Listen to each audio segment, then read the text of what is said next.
আপনি হয়তো ভাবছেন এখনকার দিনে স্পিরিচুয়াল বা ধার্মিক সিনেমা মানেই প্রচুর ভিএফএক্স, লাউড ব্যাকগ্রাউন্ড মিউজিক আর আধ্যাত্মিকতার নামে প্রবচন। কিন্তু যদি বলি এমন একটা সিনেমা এসেছে যা কোনো চিৎকার চেঁচামেচি করে না, খুব চুপচাপ আপনার মনের ভেতরে গিয়ে পৌঁছে যাবে। হ্যাঁ, আজ কথা বলবো ঠিক এই সপ্তাহের সব থেকে চর্চিত সিনেমা হনুমান আংস নিয়ে। সিনেমাটা তৈরি হয়েছে নিম করলি বাবা জীবনের উপর ভিত্তি করে।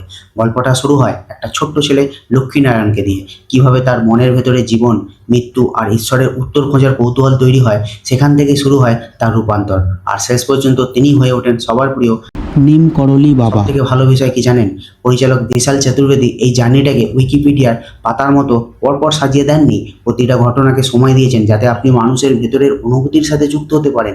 অভিনয়ের কথায় যদি আসি, শোভিন সত্য আর ছোটবেলার রোলে বিহার স্বর্গে দুজনের অভিনয় জাস্ট অসাধারণ। সাধারণত এই ধরনের চরিত্রে দেখা যায় চোখ বন্ধ করে স্লো মোশনে হাঁটা আর পিছনে ডিভাইন মিউজিক চালানো, কিন্তু এখানে তেমন কোনো অতিরঞ্জিত নাটকই করা হয়নি। অনেক জায়গায় সংলাপের থেকে তাদের নীরবতা বেশি কাজ করে গেছে।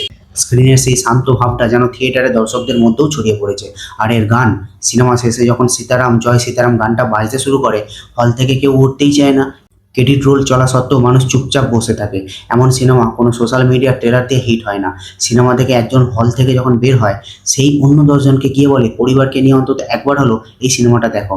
হ্যাঁ, টেকনিক্যালি বা বাজেটের দিক থেকে এটা কোনো 300 কোটি টাকার সিনেমা নয়, কিন্তু কিছু জায়গায় এডিটিং বা প্রোডাকশন কোয়ালিটি আরও হয়তো একটু ভালো হতে পারতো। কিন্তু যে জিনিসটার আসল মনোযোগ দরকার ছিল সেটা হলো আন্তরিকতা।